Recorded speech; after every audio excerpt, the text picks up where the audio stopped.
আসসালামু আলাইকুম ওরহমতুল্লাহি ওবরাকাতুহ। আলহামদুলিল্লাহ আলহামদুলিল্লাহ রবিল আলমিন ওসসালাতু ওয়াসসালামু আলা সাইয়্যিদিল আম্বিয়া ওয়াল মুরসালিন ওয়া আলা আলিহি ওয়া সাহবিহি আজমাইন ওয়া মান তাবিআহুম বিইহসানিন ইলা ইয়াউমিদ্দিন। রব্বি ইশরাহ লি সাদরি ওয়া ইয়াসসির লি আমরি ওয়াহলুল উকদাতাম মিন লিসানি ইয়াফকাহু কওলি। আল্লাহুম্মা আনফা'না বিমা 'আল্লামতানা ওয়া 'আল্লিমনা মা ইয়ানফা'ুনা ওয়া জিদনা ইলমা। রব্বি ইয়াসসির ওয়া লা তু'আসসির ওয়া তাম্মিম বিল খাইর।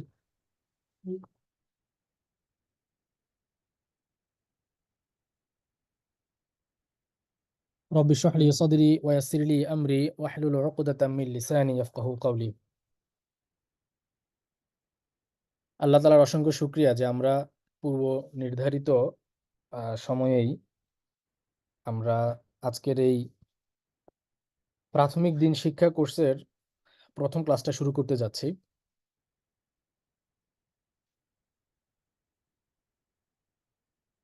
তো আজকের এই প্রথম ক্লাসে আমরা যে বিষয়গুলো নিয়ে আলোচনা করব সেটা নিশ্চয়ই আপনারা যারা পিডিএফ শিটটা ডাউনলোড করেছেন সেখান থেকে হয়তো আপনারা দেখেছেন, আর না দেখলেও সমস্যা নেই, স্ক্রিনের মধ্যে আমরা শিটটা সামনে রেখেছি, সেখান থেকে ইনশাআল্লাহ তাআলা আজকের প্রথম দার্সে আমরা আলোচনা করব। তো মূল আলোচনা যাওয়ার আগে আমরা শুরুতে একটা বিষয় পরিষ্কার করে নিই, সেটা হচ্ছে যে এই কোর্সটা আসলে কাদের জন্য। এটা হচ্ছে একেবারেই যেহেতু আমরা এটার নাম দিয়েছি প্রাথমিক দিন শিক্ষা কোর্স, মানে এটা নাম থেকেই বুঝে আসছে যে এটা একেবারেই দ্বীনুল ইসলামের মৌলিক যে বিষয়গুলো আছে, যেগুলো একজন মানুষের মুসলিম হিসেবে জানা প্রাথমিক পর্যায়ে, ফরজ পর্যায়ের একেবারে তার মৌলিক দ্বীনের যে বিষয়গুলো আছে, সেই বিষয়গুলো নিয়ে মূলত আমরা আলোচনা করব, যাতে করে আমাদের এই নতুন প্রজন্মের যারা ইসলামের একেবারে বেসিক বিষয়গুলোর সাথেও পরিচিত না, তারা সেই বিষয়গুলোর সাথেও পরিচিত হয়।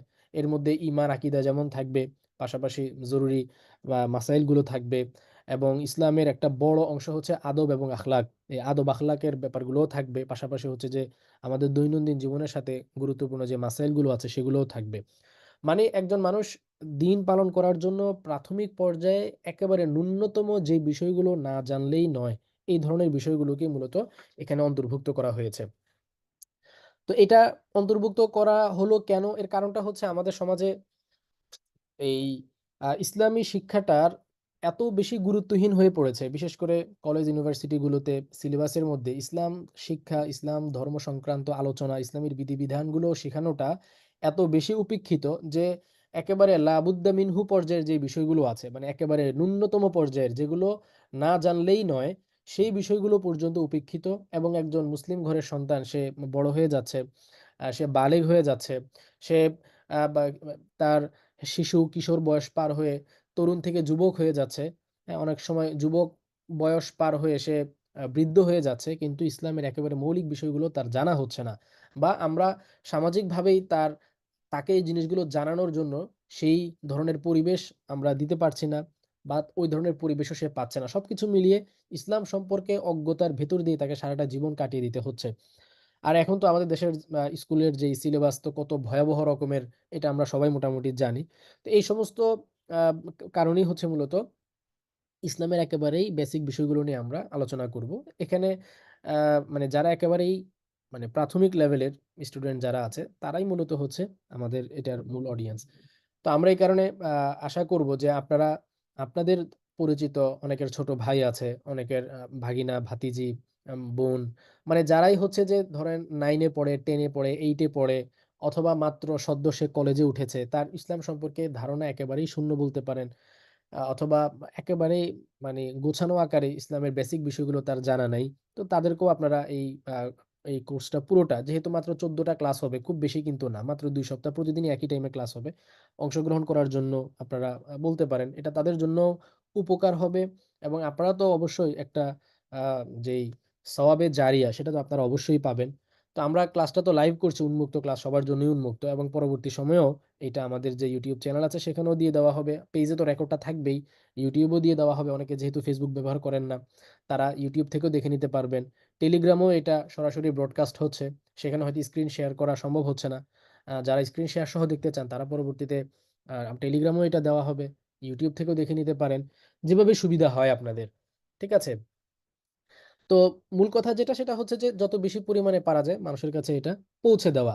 ঠিক আছে? এবং আপনাদের কাছে আমরা দোয়া প্রার্থী আল্লাহ তাআলা যাতে আমাদেরকে এই যে ধারা শুরু হলো, এই ধরনের আরো আয়োজন যেন আমরা আগামীতেও করতে পারি। বিশেষ করে এই ধরনের বিভিন্ন সময়গুলোতে যখন কিনা মানে স্কুল কলেজগুলো হয়তো বন্ধ থাকে বা অনেকের হাতে আ মানে প্রচুর সময় থাকে, ছুটির সময় থাকে। এই সময়গুলোকে কেন্দ্র করে যাতে আমরা এই ধরনের আয়োজন আরো বেশি পরিমাণে করতে পারি। আপনাদের কাছে আমরা দোয়া প্রার্থী। তো আমরা মূল আলোচনায় চলে যাব এখনই, কথা আর বৃদ্ধি করব না। মূল আলোচনায় যাওয়ার আগে একটা অনুরোধ থাকবে, সেটা হচ্ছে যে আমরা যারাই আজকে আমাদের এই পেজ থেকে বিশেষ করে যারা আমরা ক্লাসে অংশ নিচ্ছি, আমরা চেষ্টা করব লাইভটাকে শেয়ার দেওয়ার জন্য, যাতে করে আরো বেশি পরিমাণে মানুষ আপনার শেয়ারের মাধ্যমে ক্লাসে অংশগ্রহণ করতে পারে এবং এই বিষয়গুলো থেকে উপকৃত হতে পারে। হাদিসের মধ্যে এসেছে আদ্দাল্লু আলাল খাইরি কাফাইলিহি। কল্যাণ কাজের আ রাস্তা যে দেখিয়ে দেয়, কল্যাণ কাজের ব্যাপারে অন্যকে যে বাতলে দেয়, সে ওই কল্যাণকর কাজকারী ব্যক্তির মতোই সওয়াব পায়। তো আপনি যদি একটা শেয়ার করে দেন বা অন্য কাউকে জানান, আপনার জানার দ্বারা যারাই হচ্ছে যে এখান থেকে উপকৃত হবে, এটার একটা সওয়াবের ভাগীদার অবশ্যই আপনি হবেন। তো যাই হোক, আমরা মূল আলোচনায় চলে যাই। মূল আলোচনায় হচ্ছে আমরা যেহেতু আমাদের ইসলাম ধর্মের নামাজ, রোজা, হজ, যাকাত এবাদতের যে অংশগুলো আছে, এগুলো আগে ১ম এ আমাদের আকীদা এবং ঈমানটাকে ঠিক করে নিতে হয়। ঈমান, আকীদা কারো যখন দুরস্ত হয়ে যায়, ঠিক হয়ে যায় এবং সে মুমিন এবং মুসলিম হয়ে যায়, তখন হচ্ছে তার উপর নামাজ, রোজা, হজ, যাকাত ইত্যাদি এবাদতগুলো আসে। ১ম একজন ব্যক্তির ১ম দায়িত্ব এবং কর্তব্যই হচ্ছে তার ঈমানকে ঠিক করা এবং আল্লাহর প্রতি তার যে ঈমান, এটাকে স্থাপন করা। এই কারণে আমরা শুরুতেই ঈমান এবং আকীদা নিয়ে আলোচনা করব। এরপর ইনশাআল্লাহ আমরা মাসাইলের দিকে যাব। তারপরে হচ্ছে আমল, আখলাক এবং অন্যান্য বিষয়ের দিকে আমরা যাব। তো শুরুতে আমরা ঈমান এবং আ ইসলাম এবং আকীদা পরিচিতি আমরা দেখি। হ্যাঁ? শুরুতে আমরা দেখব যে আমাদের আকীদাটা কেন দরকার? হ্যাঁ? ১ম এ এই পিডিএফ শিটটা আমি অনুরোধ করব যে আমরা ক্লাস শেষ হওয়ার পরে নিজেরা যতটুকু অংশ পড়া হবে, আজকে আমরা এই যে ৫ নাম্বার পৃষ্ঠা থেকে শুরু হয়েছে এটা। এখান থেকে ১১ নাম্বার পৃষ্ঠা পর্যন্ত আমরা আজকে পড়ব। তো শুরুর যে প্যারাটা আছে, এখানে মূলত আলোচনাটা হচ্ছে যে আমরা আকীদা সম্পর্কে কেন জানবো? ইসলাম এর এই ঈমান সম্পর্কে জানা আমাদের কেন দরকার? এই বিষয়টাকে ব্যাখ্যা করা হয়েছে এখানে। হ্যাঁ, ঈমান সম্পর্কে আমাদের জানা দরকার এই কারণে যে ইসলাম এইটাই একমাত্র আল্লাহর কাছে গ্রহণীয় ধর্ম। ইসলাম ছাড়া অন্য কোনো ধর্ম আল্লাহ তাআলার কাছে গ্রহণযোগ্য না। এমন না যে কেউ যদি খ্রিস্টান ধর্মে থাকে বা কেউ যদি হিন্দু ধর্মে থাকে বা কেউ যদি বৌদ্ধ ধর্মে থাকে এবং সেই ধর্মে থেকে সে যত ভালো কাজই করুক না কেন, সে যত বেশি সেবামূলক কাজ করুক না কেন, অনেক হসপিটাল স্থাপন করেছে, প্রচুর পরিমাণে দাতব্য কাজ করেছে, তার চ্যারিটি প্রতিষ্ঠানের অভাব নাই। তার সারা জীবনের সঞ্চয় সে মানুষের কল্যাণে ব্যয় করে দিয়েছে। যত কল্যাণকর কাজই করুক না কেন, তার ঈমান যদি না থাকে, তাহলে এই সকল কাজ তার জন্য বৃথা হবে। সে কখনোই এই সমস্ত কাজের বিনিময় আল্লাহর কাছে পাবে না পরকালে। এটার কারণে সে জান্নাতেও যেতে পারবে না।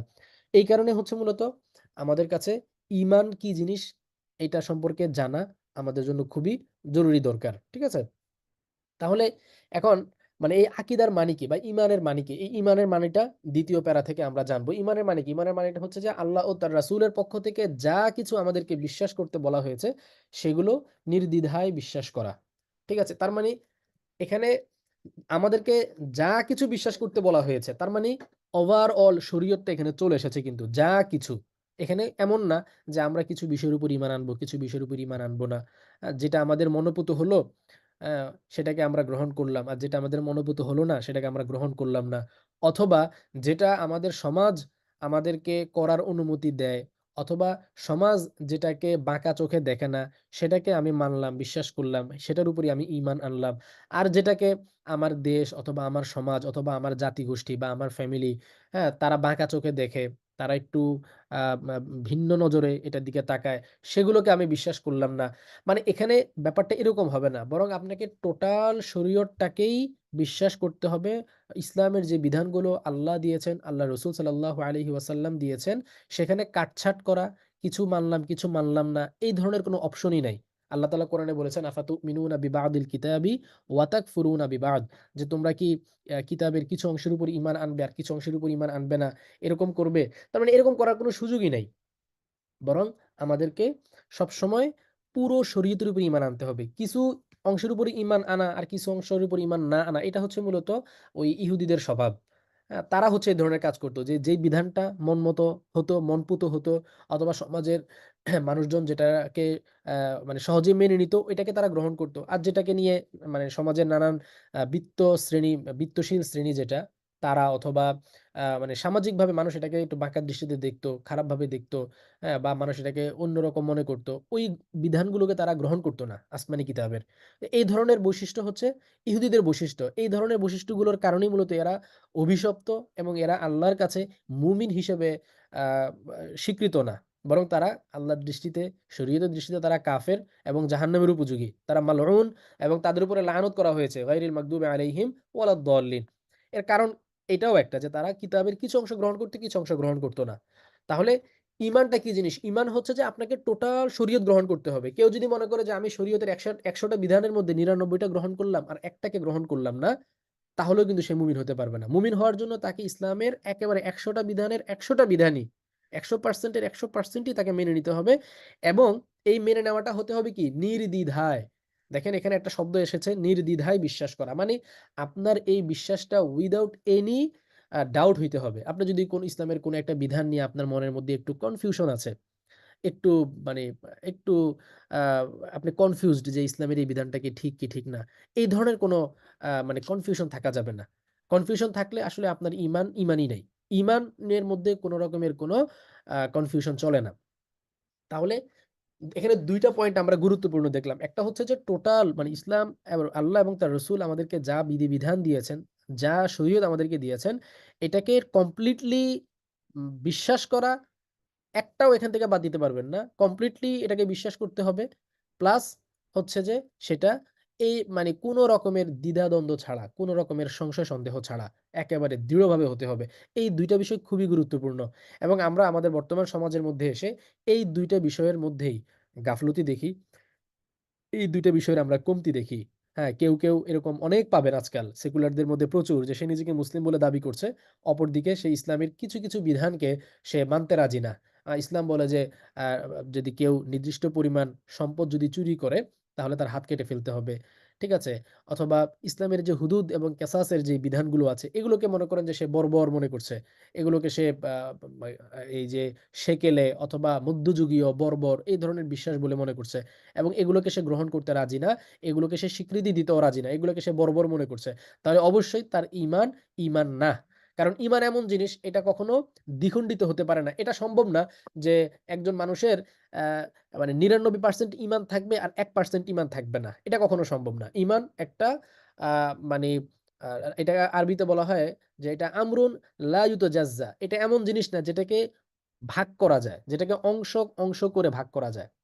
ঈমান বিভাজনকে কবুল করে না। হয় আপনি মুমিন, না হয় আপনি কাফের। এটা কখনো সম্ভব না যে আপনি ৯০% মুমিন আর ১০% কাফের। এটা কখনো সম্ভব না। হয় আপনি মুমিন, না হয় আপনি কাফের। মাঝামাঝি এখানে কোনো অবস্থান নাই বা পার্সেন্টেজ করারও এখানে কোনো সুযোগ নেই যে আপনি এত পার্সেন্ট মুমিন, এত পার্সেন্ট কাফের। এই কারণে এটা খুবই গুরুত্বপূর্ণ যে আমাদেরকে পরিপূর্ণ এই কারণে আল্লাহ তাআলা কোরআনে বলেছেন যে, "উদখুলু ফিস সিলমি কাফা।" আপনাকে ইসলামের মধ্যে পরিপূর্ণভাবে ঢুকতে হবে। আপনি একটু মুসলিম হইলেন আর আরেকটু মুসলিম হইলেন না বরং অন্য ধর্মের অনুসারী হইলেন। এটা সম্ভব না। এবং এই পুরো বিশ্বাসটা হতে হবে কোন রকমের কোন সন্দেহ সংশয় ছাড়া নির্দ্বিধায় আপনাকে একিনের সাথে বিশ্বাস করতে হবে। তাহলে ঈমান কি জিনিস এটা আমরা জানলাম। ঠিক আছে? ঈমান কি জিনিস এটা আমরা জানলাম। তো কোরআন এবং হাদিসে যে বিষয়গুলোকে বিশ্বাস করতে ঈমান আনতে বলা হয়েছে সেগুলোর কোন একটিকেও যদি কেউ অস্বীকার করে তাহলে সে আর মুসলিম হিসেবে গণ্য হবে না। তো আশা করি আমরা এখান থেকে মানি ঈমানের ব্যাপারে একটা মোটামুটি আমরা একটা আ মানে একটা ধারণা আমরা লাভ করেছি। এখন আসেন আকীদার মানে ঈমান এবং আকীদার গুরুত্ব। আমরা তো এতক্ষণ ধরে ঈমান এবং আকীদার পরিচয় জেনেছি। এখন হচ্ছে আমরা মানে এটার ইয়াটা আমরা জানবো। এটার যে গুরুত্বটা আরকি। তো এখানে ৩ টা বিষয় আমরা জানবো। সেটা হচ্ছে যে বিশুদ্ধ ঈমান কি জিনিস এবং কোন বিষয়গুলো হচ্ছে আমাদের বিশ্বাস স্থাপন করতে হবে।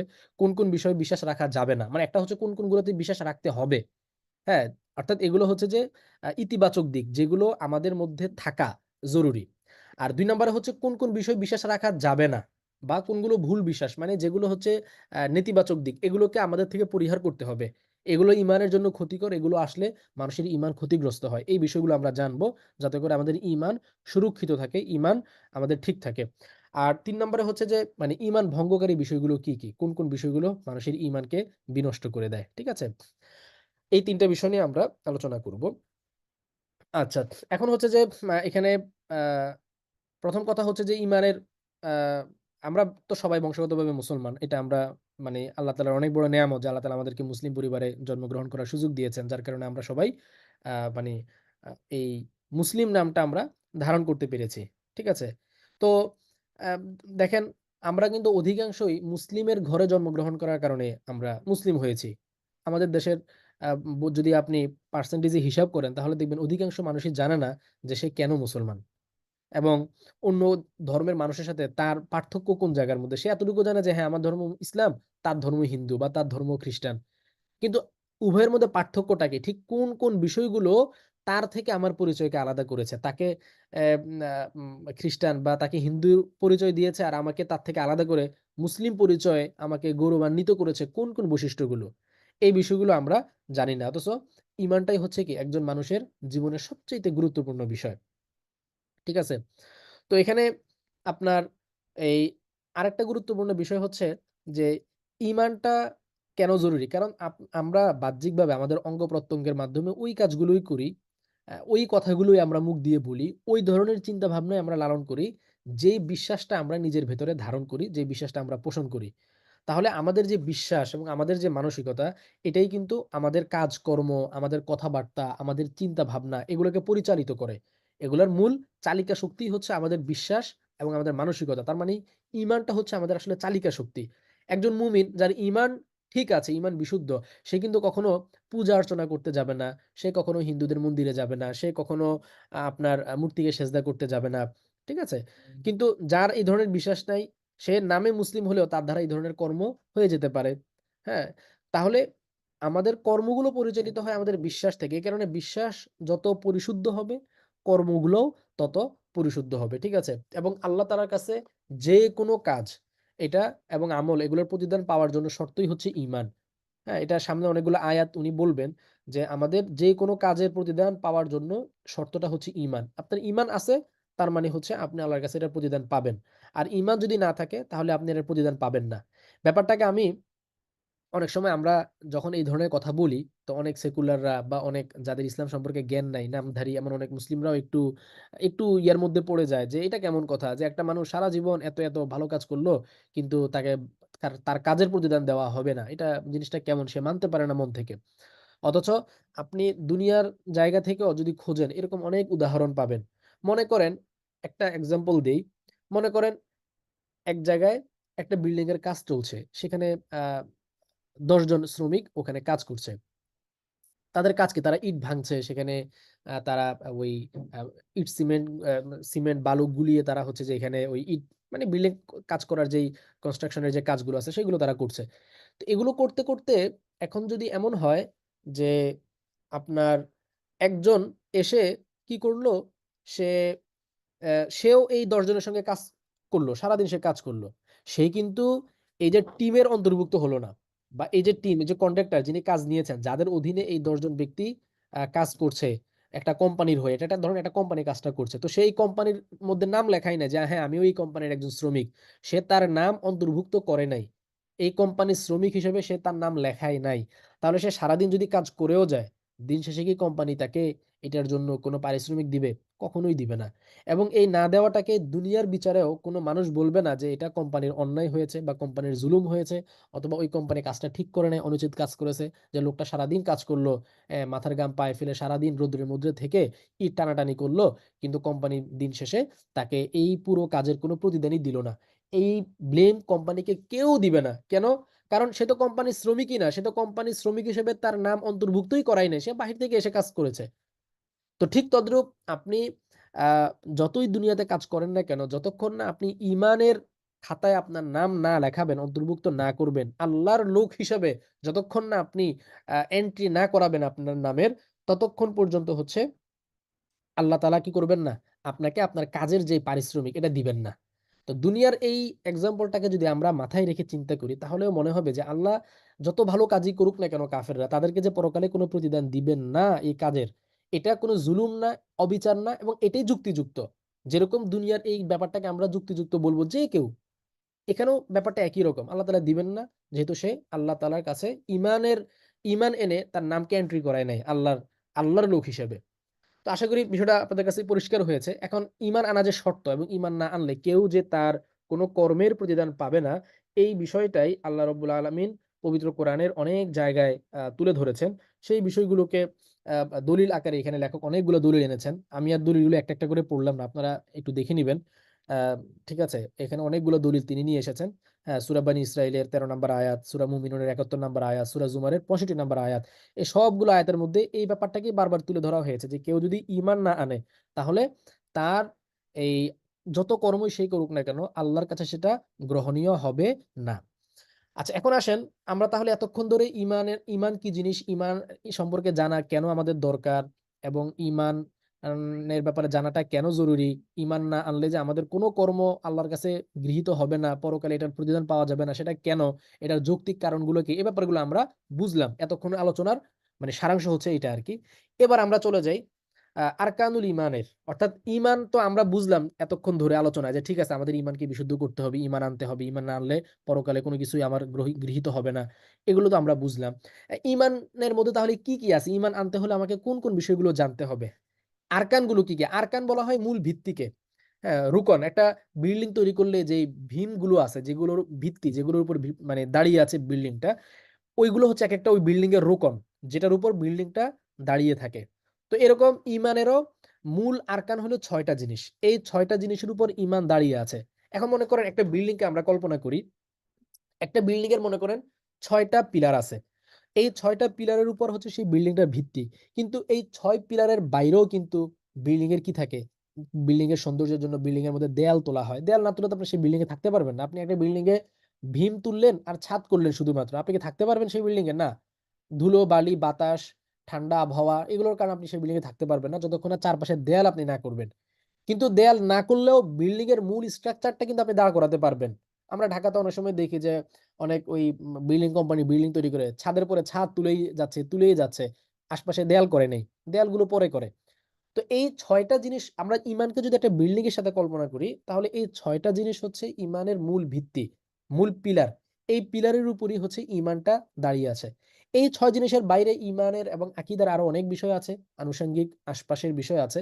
সেগুলো হচ্ছে ওই যে একটা বিল্ডিং এর যেরকম মানে পরে পাশের দেয়াল থাকে, তারপরে হচ্ছে যে আপনার এই যে মানে দরজা জানালা লাগানো হয়, দেয়াল-টেয়াল থাকে। এই যে অন্যান্য যে স্ট্রাকচারটা আরকি, ওইটা হচ্ছে মনে করেন ওই জিনিসগুলো।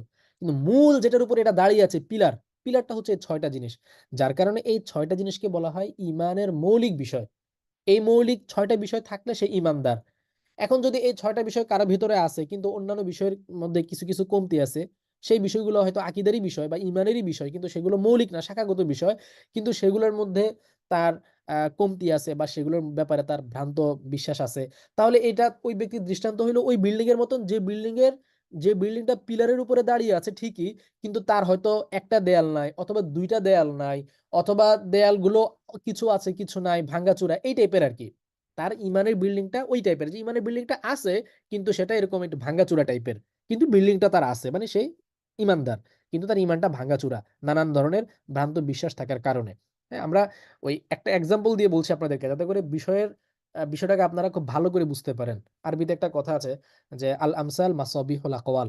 উদাহরণ দিয়ে বললে এটা বাতি যেরকম একটা ঘরকে আলোকিত করে তোলে, প্রত্যেকটা জিনিসকে সামনে ফুটিয়ে তোলে।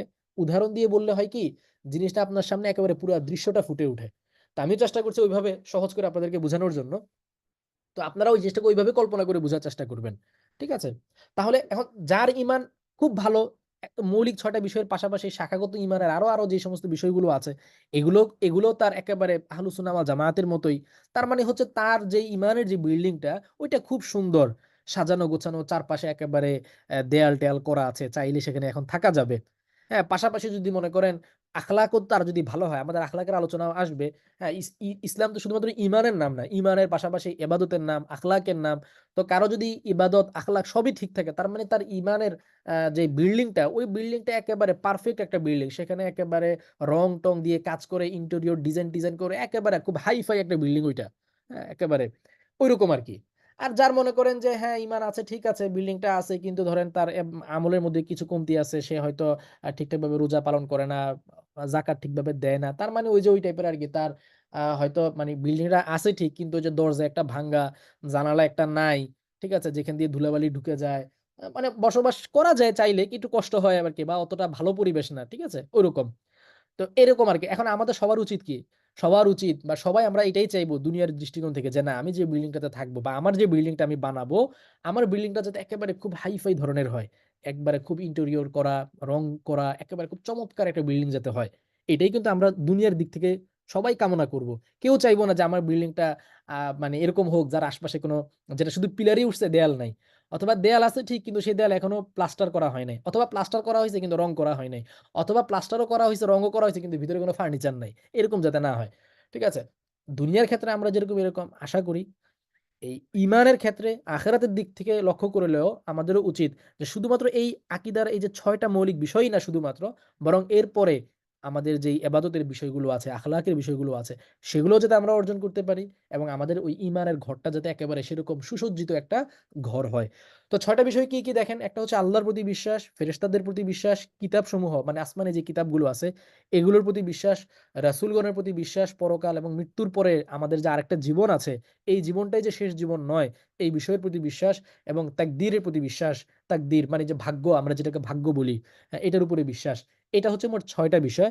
এই ৬ টা বিষয় নিয়ে আমরা সবিস্তারে আলোচনা করব। আজকে শুধুমাত্র আমরা আ আল্লাহর প্রতি বিশ্বাস, ঈমানের মানে ৬ টা বিষয়ের মধ্যে ১ম যেই মৌলিক বিষয়টা আছে, এটা সম্পর্কে আমরা একেবারে খুব সংক্ষেপে আমরা এটা সম্পর্কে জানব। ১ম এ আসেন আল্লাহর প্রতি ঈমান বলতে কি? রাসূলুল্লাহ সাল্লাল্লাহু আলাইহি ওয়াসাল্লামের একটা হাদিস আছে যেখানে তিনি বলেছেন, "বুনিয়াল ইসলামু আলা খামসিন শাহাদাতি আল্লা ইলাহা ইল্লাল্লাহ ওয়া আন্না মুহাম্মাদার রাসূলুল্লাহ ওয়া ইকামিস সালাহ ওয়া ইতাইজ যাকাহ ওয়াল হাজ্জি ওয়া সাওমি রমাদান।" এখানে রাসূলুল্লাহ সাল্লাল্লাহু আলাইহি ওয়াসাল্লাম ইসলামের ভিত্তি কয়টা বিষয়ের উপর সেই জিনিসটাকে উল্লেখ করেছেন। ঠিক আছে? আচ্ছা, আমরা তো এখানে এই মানে ঈমানের যে ৬ টা মৌলিক বিষয় সেগুলোর আলোচনাতে আমরা মানে অলরেডি চলে এসেছি, শুরু করে দিয়েছি। তো এখানে নতুন করে হয়তো অনেকে আমাদের ক্লাসে যুক্ত হয়েছেন। আবার আরেকটা অনুরোধ করব নতুন করে যারা এসেছেন যে আমরা মানে লাইভটা যদি আপনারা শেয়ার দেন, ক্লাসটা যদি শেয়ার দেন তাহলে যাতে আরো বেশি পরিমাণে মানুষ এই গুরুত্বপূর্ণ ক্লাসগুলো করতে পারে, জানতে পারে ক্লাস সম্পর্কে এবং অংশ নিতে পারে। হ্যাঁ? এবং এটার একটা সওয়াব নিশ্চয়ই আপনিও পাবেন ইনশাআল্লাহ। তো যে কথা বলছিলাম যে রাসূলুল্লাহ সাল্লাল্লাহু আলাইহি ওয়াসাল্লাম ইসলামের ভিত্তি ৫ টা জিনিসের উপরে বলেছেন। কি, কি? একটা হচ্ছে যে কালেমায়ে শাহাদাত, অর্থাৎ শাহাদাত, কালেমা শাহাদাতের সাক্ষী দেওয়া আরকি, হ্যাঁ? একটা হচ্ছে শাহাদাতি আল্লাহ ইলাহা ইল্লাল্লাহ ওয়া আন্না মুহাম্মাদুর রাসূলুল্লাহ। যে আল্লাহ ছাড়া কোনো উপাস্য নেই এই সাক্ষী দেওয়া এবং রাসূলুল্লাহ সাল্লাল্লাহু আলাইহি ওয়াসাল্লাম তার রাসূল এই সাক্ষী দেওয়া। হ্যাঁ? এবং নামাজ, সালাত কায়েম করা, যাকাত দেওয়া, হজ পালন করা যদি সামর্থ্য থাকে, আর হচ্ছে রমজান মাসের রোজা। তো এখানে আল্লাহ সম্পর্কে আমাদের কি বিশ্বাস রাখতে হবে সেই বিষয়টি বলা হইছে। অর্থাৎ মানে আল্লাহ ছাড়া কোনো উপাস্য নাই। ঠিক আছে? এখানে আল্লাহ ছাড়া আল্লাহর উপর ঈমান আনার মানে কি? এটা এখানে ব্যাখ্যা করা হচ্ছে যে, এখানে মূল বিষয় হলো যে আল্লাহ ছাড়া কোনো উপাস্য নাই। উপাস্য বলতে মানে যার ইবাদত করা হয়, যার উপাসনা করা হয়, তাকেই বলা হয় কি উপাস্য। যার উপাসনা করা হয়, ইবাদত করা হয়। ঠিক আছে? তো আমরা স্বাভাবিকভাবে কি দেখি? যে অনেক মানুষ অনেক কিছুর পূজা করে। কেউ গাছের পূজা করে, কেউ পাথরের পূজা করে, কেউ মূর্তির পূজা করে। একেকজন একেক কিছুর পূজা করে। কিন্তু এগুলো সবই ফেক। হ্যাঁ? এগুলো তাদের পূজা করা হয় এই দিক থেকে সেগুলো উপাস্য। যেহেতু তাদের উপাসনা করা হচ্ছে। কিন্তু এগুলো একটাও কিনা রিয়েল না, হাকিকি না। এগুলো সবগুলো হচ্ছে ফেক। প্রকৃত এবং একমাত্র উপাস্য হওয়ার যিনি উপযুক্ত, যিনি উপাসনা পাওয়ার একমাত্র হকদার, তিনি হচ্ছেন আল্লাহ তাআলা। দুনিয়ার বিচারে যে পাথরের, গাছের অথবা মূর্তির পূজা করা হচ্ছে, তাদের উপাসনা করা হচ্ছে, তাদেরকে উপাস্য বলে স্বীকার করে নেওয়া হচ্ছে। এটা হচ্ছে অনুপযুক্ত জিনিসকে মানে তারা উপাসনা করছে। যে যেটার উপযুক্ত না তাকে তারা ওই স্থানে বসিয়ে দিচ্ছে বা ওই মর্যাদা দিয়ে দিচ্ছে। ঠিক আছে? তাহলে সেই দিক থেকে সত্য মাবুদ এবং সত্য ইলাহ, সত্য উপাস্য একমাত্র আল্লাহ তাআলা। এটা ছাড়া আর কেউ ইবাদতের উপযুক্ত না। ঠিক আছে? এটা হচ্ছে যে মানে ঈমানের একটা মানে প্রধান জিনিস আরকি। ঠিক আছে? তো আল্লাহ তাআলার প্রতি ঈমান আনা, তাকে একমাত্র মাবুদ বা ইবাদতের উপযুক্ত মেনে নেওয়ার কয়েকটা দিক আছে। কয়েকটা দিক আছে। মানে এখানে আপনি যখন আল্লাহ তাআলাকে মানে একক উপাস্য হিসেবে মেনে নিলেন, ঠিক আছে? তখন আপনাকে আরো কয়েকটা বিষয় জানতে হবে। সেটা কি? আল্লাহ তাআলার উপর ঈমান আনার ৩ টা দিক আছে। আপনারা হয়তো এই পরিভাষাগুলো হয়তো আপনারা শুনেছেন। তাওহীদে রুবুবিয়্যা, তাওহীদে উলুহিয়্যা, তারপরে তাওহীদুল আসমাই ওয়াস সিফাত। হ্যাঁ? ৩ টা প্রকারে ভাগ করা হয়। তো এটা ভাগ করা জরুরি না। ভাগ করেন বা না করেন। বাকি বিষয় হলো যে এই ৩ টে বিষয় ঈমানের মধ্যে অন্তর্ভুক্ত। এই ৩ টে বিষয়ের প্রতি একজন মানুষকে ঈমান রাখতে হবে। এই ৩ টে বিষয়ের প্রতি একজন মানুষকে সমানভাবে বিশ্বাসী হতে হবে। এরকম যদি কেউ করে যে সে একটাকে মানে আরেকটাকে মানে না, তাহলে সে মুমিন হতে পারবে না। তো এখানে আমাদের কিতাবের মধ্যে এই টার্ম গুলো যদিও ব্যবহার করা হয় নাই আলাদা, আলাদা করে, কিন্তু কোনটা কোন প্রকারের অন্তর্ভুক্ত হয় বা হবে সেটাও আমি বলে দিব। ঠিক আছে? তো ১ম এ আসেন, আচ্ছা, ১ম এই যেটা, এই যে ১ নাম্বারে যেটা, এখানে হচ্ছে যে আমরা তাওহীদুর রুবুবিয়্যা যেটা, এই তাওহীদুর রুবুবিয়্যা সম্পর্কে এখানে আলোকপাত করা হবে। হ্যাঁ? রুবুবিয়্যা, রুবুবিয়্যা শব্দটি এসেছে রব থেকে। রব। রব মানে তো প্রতিপালক। রব মানে এমন এক সত্তা যিনি একেবারে শুরু থেকে খুব যত্নের সাথে কাউকে লালন-পালন করে একটা মানে তার মানে তাকে খুব যত্নের সাথে লালন-পালন করে উপযুক্ত পর্যায়ে তাকে নিয়ে যান। তাকে বলা হয় কি রব, হ্যাঁ? যিনি প্রতিপালন করেন। বা আমরা সহজ বাংলায় বলি প্রতিপালক, যিনি প্রতিপালন করেন। ঠিক আছে? তো এখানে আল্লাহ তাআলাকে রব হিসেবে মেনে নেওয়া। আল্লাহ তাআলাকে রব হিসেবে মেনে নেওয়া মানে হচ্ছে যে আল্লাহ তাআলা আমাদেরকে সৃষ্টি করেছেন। তারপরে তিনি আমাদের পালনকর্তা, আমাদেরকে পালেন। তো পালেন মানে কি? তার মানে আমাদের যা, যা প্রয়োজন, আমাদের রিজিক দেওয়া, তারপরে আমাদের প্রার্থনা শোনা, তারপর ইত্যাদি, ইত্যাদি যা কিছু আছে, এই সবগুলোর একক ক্ষমতা একমাত্র আল্লাহ তাআলার। তিনি ছাড়া কোন সৃষ্টিকর্তা নাই, তিনি ছাড়া কোন পালনকর্তা নাই, তিনি ছাড়া কেউ খাওয়াতে পারেন না, মারতে পারেন না, জীবিত করতে পারেন না। এই জাতীয় যত গুণাবলী আছে এগুলো সব শুধুমাত্র তার। এই বিশ্বাস রাখা এটা হলো কি? তাওহীদে রুবুবিয়্যা। ঠিক আছে? আল্লাহ ছাড়া এই ধরনের গুণ অন্য কারো নাই। এখন যে কেউ যদি মনে করে যে আ এই যে আমার উম যেই পীরের সে মুরিদ বা যেই দরবারে তার আগমন, অনেকে আছে, হ্যাঁ? আপনাদের মধ্যেও হয়তো অনেকে আছে বা আপনাদের পরিচিত অনেকের আত্মীয়স্বজনরা আছে যারা এরকম বিভিন্ন দরগায় যায়, মাজারে যায় এবং তারা মনে করে যে মাজারে যিনি আছেন, হ্যাঁ? তিনি হয়তো এরকম রিজিক দিতে পারেন বা সন্তান দিতে পারেন। এই ধরনের বিশ্বাসগুলো হচ্ছে আল্লাহ তাআলার একাত্মবাদের সাথে সম্পূর্ণ সাংঘর্ষিক বিশ্বাস। এ ধরনের বিশ্বাস রাখা যাবে না। বরং পরিপূর্ণ খাঁটি ঈমান এবং তাওহীদের দাবি হচ্ছে এই সমস্ত গুণাবলী একমাত্র আল্লাহ তাআলার আছে, আর কারো নাই, এমন বিশ্বাস রাখা। ঠিক আছে? সুতরাং এই জিনিসগুলো চাইতে হলে একমাত্র আল্লাহর কাছেই চাওয়া উচিত। হ্যাঁ? অনেকে আছে যে মাজারে গিয়ে চায়, মাজারওয়ালার কাছে চায়। ঠিক আছে? মাজারে গিয়ে চায়, আল্লাহর কাছে না, মাজারওয়ালার কাছে গিয়ে চায়। তো এই ধরনের বিষয়গুলো থেকে পরিহার সম্পূর্ণভাবে করা উচিত। কারণ এগুলো একমাত্র আল্লাহ তাআলার হক। আল্লাহ তাআলাই হচ্ছে একমাত্র এগুলোর পাওনাদার। অন্য কেউ এটার পাওনাদার না। ঠিক আছে? এই গুণাবলীগুলো শুধুমাত্র আল্লাহ তাআলার। তো ঠিক আছে? এটা হলে তাওহীদুর রুবুবিয়্যা আরকি। আচ্ছা।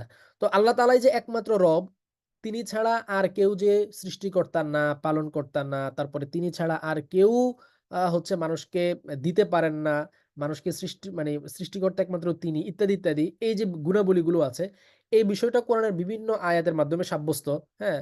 এখানে সূরা ফাতিহার ১ম যে আয়াত, হ্যাঁ? রব্বিল আলামিন এই জায়গার মধ্যে এসেছে। তারপর আরো বহু, বহু আয়াতের মধ্যে এসেছে। এখানে তো এটা একেবারে প্রাথমিক কিতাব হিসেবে সংক্ষেপে ২-৩ টা আয়াতের কথা এখানে বলা হয়েছে। ঠিক আছে? আয়াতগুলো আপনারা নিজেরা দেখে নিবেন। হ্যাঁ? যেমন আল্লাহ তাআলাকে এখানে রাজ্জাক বলা হয়েছে। স আ রিজিক দাতা, তিনি শক্তিশালী।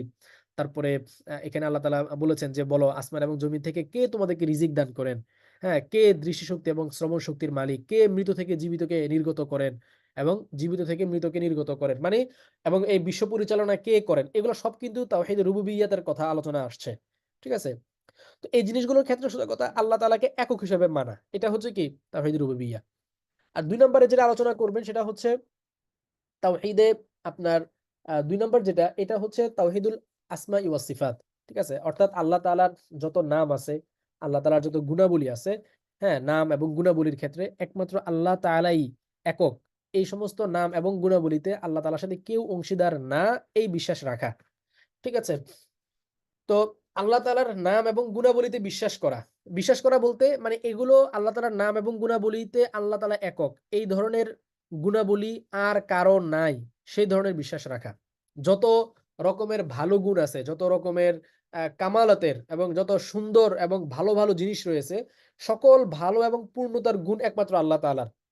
আপনারা অনেক সময় দেখবেন যে আল্লাহ তাআলার যে নামগুলো আছে, এই নাম তো সীমাবদ্ধ। আল্লাহ তাআলার নাম হয়তো ধরেন ১০০ র চাইতে কিছু বেশি আমরা কোরআন হাদিসের মধ্যে পাই। ১০০ র চাইতে আরো কিছু বেশি আমরা পাই কোরআন হাদিসের মধ্যে। কিন্তু এর মধ্যেই শেষ না। আল্লাহ তাআলার যে গুণাবলী, এই গুণাবলীর তো কোনো শেষ নাই। এই কারণে গুণাবলীর মূল বিষয় হইল যে যত রকমের ভালো গুণ হইতে পারে, এটা একটা মৌলিক কথা যে যত রকমের ভালো গুণ হইতে পারে সবই আল্লাহ তাআলার। সবই আল্লাহ তাআলার আছে। যত ভালো গুণ হইতে পারে। আর যত খারাপ গুণ আছে, ত্রুটিপূর্ণ বিষয় আছে, এই সবকিছু থেকে আল্লাহ তাআলা হচ্ছেন কি? পুত এবং পবিত্র। এটা হইল তাওহীদুল আসমাই ওয়াস সিফাতের মূল কথা। যে আল্লাহ তাআলা যত ভালো গুণ আছে সব আল্লাহ তাআলার, যত মন্দ গুণ আছে এগুলো থেকে আল্লাহ তাআলা হচ্ছেন পবিত্র। ঠিক আছে? এই বিশ্বাসটাই হইল কি তাওহীদুল আসমাই ওয়াস সিফাত বা আল্লাহ তাআলার নাম এবং গুণাবলীতে বিশ্বাস করা। এবং এই বিশ্বাসের ক্ষেত্রে আল্লাহ তাআলাকে একক মনে করা যে এই জিনিসগুলো শুধুমাত্র আল্লাহ তাআলারই আছে। তো এখন দেখবেন যে অনেক কিছু আছে যেটা মানে শাব্দিকভাবে অনেক সময় মিলে যায়। যেমন মনে করেন আল্লাহ তাআলাও শ্রবণকারী, আমরাও শ্রবণকারী। কোরআনে আল্লাহ তাআলাকে বিভিন্ন জায়গায় বলেছেন যে আল্লাহ তাআলা হচ্ছেন যে শ্রবণকারী। ওয়া হুয়াস সামিউল বাসীর। তিনি দেখেন, তিনি শুনেন। তো আল্লাহ তাআলা দেখেন এবং শুনেন। আল্লাহ তাআলা দ্রষ্টা, তিনি শ্রোতা। ঠিক আছে? সর্বময় ক্ষমতার অধিকারী। তো আমরাও তো দেখি। তারপরে আমরাও তো শুনি, আমরাও তো বলি। তারপরে আমাদেরও তো এই ধরনের জিনিসগুলো আছে। কিন্তু এটা শুধু মিলটা শব্দে মিল, শাব্দিকভাবে মিল। আর কোন দিক থেকে মিল নাই। বৈশিষ্ট্যগতভাবে কোন মিল নাই। আমাদের দেখাগুলো সীমাবদ্ধ। আমরা বিভিন্ন রকমের হচ্ছে যে মানে সীমাবদ্ধতার ভিতরে আছি। আল্লাহ তাআলার দেখা, শোনা এই ধরনের কোন সীমাবদ্ধতার মধ্যে আবদ্ধ না। ঠিক আছে? যার কারণে আমাদের দেখার জন্য মনে করেন চোখ লাগবে। যার চোখ নেই সে দেখতে পারবে না। আমাদের শোনার জন্য কান লাগবে। কান ছাড়া আমরা শুনতে পারব না। আমাদের জানার জন্য একটা সোর্স লাগবে। হ্যাঁ? আমরা আমাদের যে পঞ্চ ইন্দ্রিয় আছে এর বাইরে কোনো এগুলোর কোনো না কোনো একটার সহায়তা নিয়ে, কোনো না কোনো একটার হেল্প নিয়ে আমাদেরকে একটা কিছু জানতে হয়। তো আমাদের এই জানাগুলোর নানান ধরনের সীমাবদ্ধতা আছে। ঠিক আছে? আমরা নানান ধরনের জিনিসের মুখাপেক্ষী হই। এই জিনিসগুলো জানতে, বুঝতে, দেখতে, শুনতে। আল্লাহ তাআলার জানা, বুঝা, দেখা কোনো কিছুর উপর নির্ভরশীল না। যে আল্লাহ তাআলা ওইটা না হইলে আল্লাহ তাআলা দেখতেন না, ওইটা না হইলে আল্লাহ তাআলা জানতেন না। আল্লাহ তাআলার দেখা, শোনা, জানা এগুলো এই ধরনের কোনো রকমের কোনো সীমাবদ্ধতা নাই। সীমাবদ্ধ থেকে ঊর্ধ্বে। তাহলে মিল যেটা আছে সেটা হচ্ছে শুধুমাত্র শব্দে মিল। আল্লাহও আল্লাহও শুনেন, আমরাও শুনি। আল্লাহ দেখেন, আমরাও দেখি। কিন্তু এটা জাস্ট শুধু শব্দে মিল।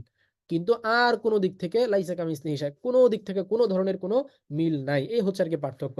তো যাই হোক মূল বিষয় হচ্ছে যে আল্লাহ তাআলা যেভাবে দেখেন, আল্লাহ তাআলা যেভাবে শুনেন, ঐরকম শুধু আল্লাহ তাআলাই দেখেন এবং শুনেন। ওরকম আর কেউ দেখেও না, শুনেও না। এইভাবে যখন আপনি বিশ্বাস করবেন তখন আল্লাহ তাআলার দেখা শোনা এবং আল্লাহ তাআলার অন্যান্য যে সিফাতগুলো আছে সেই সিফাতগুলো ক্ষেত্রে আপনি আল্লাহকে একক বলে স্বীকৃতি দিলেন যে এটার মধ্যে আর কেউ আল্লাহ তাআলার সাথে শরিক নাই। তখন আপনার এই তাওহীদুল আসমাই ওয়া সিফাতটা পরিপূর্ণভাবে সঠিকভাবে হইল। আর যদি আপনি মনে করেন যে না আল্লাহ দেখেন, আমরা যেমনি দেখি এমনিই দেখেন। আমাদের দেখা আল্লাহ দেখার মধ্যে কোনো পার্থক্য নাই। নাউজুবিল্লাহ। তাহলে এটাকে আপনি আল্লাহর দেখাকে একক হিসেবে সাব্যস্ত করলেন না। বরং আপনি আল্লাহর দেখাকে বা আল্লাহর শোনাটাকে আপনি অন্যদের সাথে তুলনা করে দিলেন বা অন্যদের মত মনে করে ফেললেন। তাহলে আল্লাহ তো একক হইল না। বরং ওই কাজের ক্ষেত্রে অংশীদার চলে আসলো। এটা শিরিক হয়ে গেল। আল্লাহ তাআলাকে এই সমস্ত গুণাবলীর ক্ষেত্রে একক বলে বিশ্বাস করা। আচ্ছা, তো তাওহীদুল আসমাই সিফাতের ক্ষেত্রেও এরকম কোরআনের অনেক আয়াত এসেছে। যেমন ওয়ালিল্লাহিল আসমাউল হুসনা ফাদউহু বিহা। আল্লাহ তাআলার অনেক সুন্দর, সুন্দর নাম আছে। হ্যাঁ, আল আসমাউল হুসনা অনেক, অনেক নাম আছে। ঠিক আছে? তো এগুলো দিয়ে আল্লাহকে ডাকতে বলা হয়েছে। হ্যাঁ? আচ্ছা, এরপরে ওই যে কিন্তু এগুলো কোনো কিছুই কি না মাখলুকের মতো না, আমাদের মতো না, সীমাবদ্ধ না। আমরা জানি, আল্লাহও জানেন। তো আমাদের জ্ঞান তো সীমাবদ্ধ জ্ঞান। আমরা আগে জানতাম না, পরে জানছি। হ্যাঁ? আমরা মায়ের পেট থেকে যখন বের হইছি তখন কোরআনে বলা হয়েছে কি? হুয়াল্লাযী আখরাজাকুম মিন বুতুনি উম্মাহাতিকুম লা তা'লামুনা শাইআ। যে তোমরা মায়ের পেট থেকে বের হয়েছো এমন অবস্থায় যে তোমরা কিছুই জানতে না। মার পেট থেকে যখন আমরা আসি তখন কিছুই জানতাম না। আমরা আস্তে, আস্তে বড় হয়েছি, শিখেছি। আমাদের জ্ঞান বেড়েছে, আমাদের জানাশোনা বেড়েছে। কিন্তু আল্লাহ তাআলাটা এরকম না যে ধাপে, ধাপে বৃদ্ধি পেয়েছে। ঠিক আছে? আল্লাহ তাআলা আগে জানতেন না, পরে এরকম না। বরং আল্লাহ তাআলা অনাদিকাল থেকেই সবকিছু সম্পর্কে তার জ্ঞান আছে। তিনি জ্ঞানী আগে থেকেই। আল্লাহ তাআলার জ্ঞানের মধ্যে কোনো কম বেশি নেই। আমাদের জ্ঞান আগে কম ছিল, পরে পড়ালেখা করতে, করতে আমাদের জ্ঞান বাড়ে। তো আমাদের জ্ঞানের নানান ধরনের সীমাবদ্ধতা আছে। আল্লাহ তাআলার জ্ঞানের মধ্যে কোনো এই ধরনের সীমাবদ্ধতা নাই। এই ধরনের কোনো বাউন্ডারি নেই। অসীম আল্লাহ তাআলার জ্ঞান। এই কারণে বলা হইছে যে আল্লাহ তাআলার সাথে কোন কিছুই কি না, তুলনীয় না। যেটা আমরা মিল দেখি আল্লাহও জানেন, আমরাও জানি। এটা শাব্দিকভাবে আর কোন কিছু না। আচ্ছা, এখন তাওহীদের আরেকটা গুরুত্বপূর্ণ দিক হচ্ছে যেটাকে আমরা তাওহীদে উলুহিয়্যা বলি। তাওহীদে উলুহিয়্যা বা আল্লাহ তাআলাকে ইলাহ হিসাবে একক বলে মেনে নেওয়া। মানে ইবাদতের একমাত্র তিনিই উপযোগী। তিনি ছাড়া আর কেউ ইবাদতের উপযোগী না। ঠিক আছে? এই কারণে ইবাদত সংক্রান্ত যা কিছু আছে আল্লাহ এই যে সালাত আদায় করা, তারপরে নামাজ, রোজা, হজ, যাকাত এই সবকিছু আল্লাহর জন্যই হতে হবে এবং এগুলো একমাত্র আল্লাহ তাআলার জন্যই করতে হবে। ইবাদতের ক্ষেত্রে আল্লাহ তাআলাকে খাস করা। ঠিক আছে? এটা হচ্ছে কি তাওহীদে যে উলুহিয়া যেটা ইলাহ হিসাবে একমাত্র আল্লাহকে স্বীকৃতি দেওয়া মানেই হচ্ছে এটা যে আপনি আপনার ইবাদত একমাত্র আল্লাহ তাআলার জন্যই করবেন। আপনার ইবাদত আল্লাহ ছাড়া আর অন্য কারো জন্য হবে না। আপনি কোন মূর্তির সামনে সিজদা করবেন না। কোন মাজারের সামনে গিয়ে আপনি সিজদা করবেন না। অন্য কাউকে আপনি ইবাদতের উপযুক্ত বলে মনে করবেন না। এমনকি আমাদের অ্যা অ্যা আমাদের মানে যে সাইয়্যিদুল মুরসালিন, সকল নবীগণের সর্দার, সর্বশ্রেষ্ঠ মর্যাদার অধিকারী, হ্যাঁ? সর্বশ্রেষ্ঠ মাখলুক আল্লাহ তাআলার রাসূলুল্লাহ সাল্লাল্লাহু আলাইহি ওয়াসাল্লাম, তাকেও আপনি ইবাদতের উপযুক্ত মনে করতে পারবেন না। ঠিক আছে? ইবাদতের উপযুক্ত একমাত্র আল্লাহ তাআলা। তো আল্লাহ তাআলাকে একমাত্র ইবাদতের উপযুক্ত হিসেবে মনে করা, এটা হইল তাওহীদে উলুহিয়্যা বা উপাস্য হিসেবে একমাত্র আল্লাহ তাআলাকে মেনে নেওয়া। এই এটারও কোরআনে অনেক আয়াত আছে। অসংখ্য আয়াত আছে কোরআনের মধ্যে এই বিষয়ে। এখানে বেশ কয়েকটা আয়াত বলা হয়েছে। যেমন হুয়াল হাইয়্যু লা ইলাহা ইল্লা হুয়া ফাদউহু মুখলিসিনা লাহুদ্দিন। এই যে আল্লাহ তাআলার জন্য খালেস করে দ্বীনকে, ইবাদতকে খালেস করে করতে বলা হয়েছে। হ্যাঁ? আল্লাহ তাআলার সাথে কোন কিছুকে শিরিক বা শরিক করতে নিষেধ করা হয়েছে। তো এবং যত নবী রাসূল মানে এই দুনিয়াতে আগমন করেছেন, উনারা কি করেছেন? উনারা আল্লাহ তাআলার একাত্মবাদের দাওয়াত দিয়েছেন। হ্যাঁ? আল্লাহ তাআলার একাত্মবাদের দাওয়াত দিয়েছেন। ঠিক আছে? হ্যাঁ? আল্লাহ তাআলাকে রব হিসেবে মেনে নেওয়ার স্বীকৃতি দিয়েছেন। এরকম না যে আল্লাহ মানে নবীগণ শুধুমাত্র মানে ইবাদতেরই দাওয়াত দিছেন, এরকম না। নবীরা আল্লাহ তাআলার ইবাদতের জন্য মানুষদেরকে যেরকম দাওয়াত দিয়েছেন, নবীরা মানুষদেরকে আল্লাহ তাআলাকে একক রব হিসেবে মেনে নেওয়ার জন্য দাওয়াত দিয়েছেন।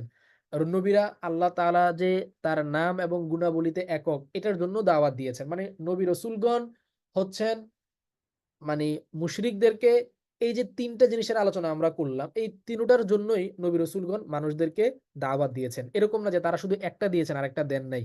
হ্যাঁ? হ্যাঁ, এটাও ছিল যে কিছু মুশরিকদের মধ্যে এরকম ছিল যে তারা আল্লাহকে আল্লাহ ছিল বলে তারা স্বীকৃতি দিত। কিন্তু আবার আল্লাহ তাআলার সাথে তারা অংশীদারও করত। হ্যাঁ? কিন্তু কেউ যদি আল্লাহ তাআলাকে একজন আছে বলে স্বীকৃতি দেয়, তাহলে তার ঐটা আসলে তাওহীদে রুবুবিয়্যাহ হিসেবে পূর্ণাঙ্গ হয় না। কারণ তাওহীদে রুবুবিয়্যাহ তার তখনই পূর্ণাঙ্গ হবে যখন সে আল্লাহকে রব বলে স্বীকার করবে এই হিসেবে যে তিনি ছাড়া আর কেউ ইবাদতের উপযুক্ত না। আমি কথাটা আবারও বলছি যে তাওহীদে রুবুবিয়্যাহ যেটা, এটা তখনই পূর্ণতা পাবে যখন সে আল্লাহ তাআলাকে এমন প্রতিপালক, এমন রব হিসেবে স্বীকৃতি দিবে যিনি ছাড়া আর কেউ ইবাদতের উপযুক্ত না। এখন কেউ যদি আল্লাহকে আল্লাহ বলেও স্বীকৃতি দেয় যে হ্যাঁ, আল্লাহ একজন আছেন, কিন্তু ইবাদত করে অন্য কারো, ইবাদত করে কোন মূর্তির, এরকম যদি করে তাহলে তার ওই তাওহীদে রুবুবিয়্যাহটা আসলে কি না? পরিপূর্ণ তাওহীদে রুবুবিয়্যাহ না, এবং ওটাকে আসলে তাওহীদে রুবুবিয়্যাহ হিসেবে স্বীকৃতিও দেওয়া যায় না। বরং এখানে একটা আরেকটার সাথে হচ্ছে অঙ্গাঙ্গিভাবে জড়িত। তো সুতরাং নবী এবং রাসূলগণ মানে মৌলিকভাবে হচ্ছেন মানুষদেরকে ঈমানের দিকে দাওয়াত দিয়েছেন, তাওহীদের দিকে দাওয়াত দিয়েছেন। ঠিক আছে? ব্যাপকভাবে ৩ ও জিনিসের দিকে তারা মানুষদেরকে দাওয়াত দিয়েছেন আরকি।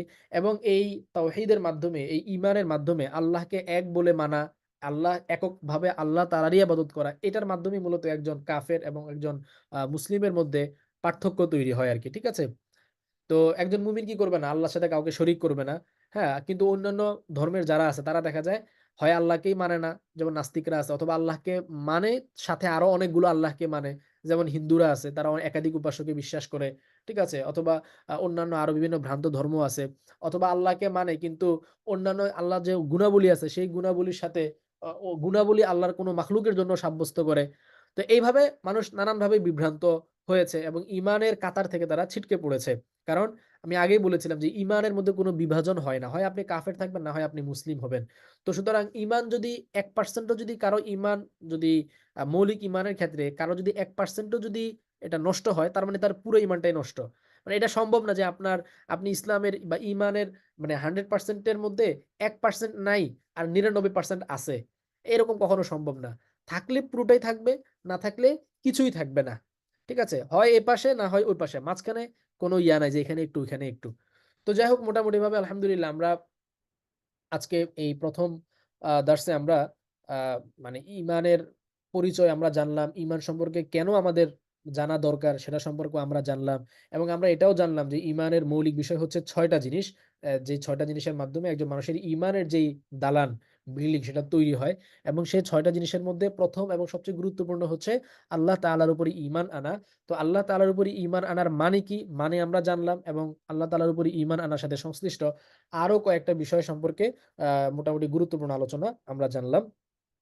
আল্লাহ রাব্বুল আলামিন আমাদের এই প্রচেষ্টাকে কবুল করে নিন। এবং আপনারা যারা আজকে অংশগ্রহণ করেছেন, আল্লাহ তাআলা আপনাদেরকেও জাযায়ে খায়ের দান করুন যে আপনারা বেশ সময় ব্যয় করেই আজকের এই দার্সে উপস্থিত ছিলেন। আল্লাহ তাআলা যাতে সঠিকভাবে, ঠিকভাবে, সুন্দরভাবে আমাদেরকে এই দার্স শেষ পর্যন্ত চালিয়ে নেওয়ার তৌফিক দান করেন। আমাদের সময়ের মধ্যে, কাজের মধ্যে বরকত দান করেন এবং শারীরিকভাবে আমাদেরকে সুস্থ রাখেন, সবল রাখেন। সেই দোয়া করছি এবং দোয়া করে আমরা আজকের মতন আলোচনা শেষ করে দিব। তবে যদি পড়া সংক্রান্ত যেকোনো প্রশ্ন আপনাদের থাকে, সামনেও আমাদের ফিকহের আলোচনাও আসবে। মাসাইল সংক্রান্ত আলোচনাও আসবে। যদি কোন বিষয় সম্পর্কে আলোচনা থাকে আমাদের নুরুল কোরআন একাডেমির যেই ফেসবুক গ্রুপ আছে সেই গ্রুপে আপনারা মানে ওই গ্রুপটা যেহেতু উন্মুক্ত সবার জন্যই ওখানে আপনারা চাইলে মানে পোস্ট করে হচ্ছে জেনে নিতে পারেন। পোস্ট করলে আমরা ওটা অ্যাপ্রুভ করে ওখানে উত্তর দিয়ে দিব আরকি। ঠিক আছে? গ্রুপের লিংকও আমরা দিয়ে দিব কমেন্টের মধ্যে। ওখান থেকে আপনারা চাইলে ইয়ে করতে পারেন আরকি। আ অং ইয়ে এছাড়া যখন আমরা YouTube এ দিব সেখানেও চাইলে ওই নিচে কমেন্ট করে যেটা বুঝা দরকার সেটা বুঝতে পারেন। গ্রুপে করলেই ভালো হয়, Facebook গ্রুপে। আর যাদের Facebook নাই তারা হচ্ছে টেলিগ্রামে যখন ক্লাসটা দেওয়া হবে, ক্লাসের রেকর্ডটা যখন দেওয়া হবে, সেখানেও কমেন্ট করার অপশন থাকে। সেখানেও চাইলে কমেন্ট করতে পারেন। আমরা চেষ্টা করব উত্তর দেওয়ার জন্য। তো আল্লাহ রাব্বুল আলামিন আমাদের চেষ্টাকে কবুল করে নিন। আজকের মতো তাহলে বিদায় নেই। সুবহানাকাল্লাহুম্মা ওয়া বিহামদিক আশহাদু আল্লা ইলাহা ইল্লা আনতা আস্তাগফিরুকা ওয়া আতুবু ইলাইক। আসসালামু আলাইকুম ওয়া রাহমাতুল্লাহি ওয়া বারাকাতুহু।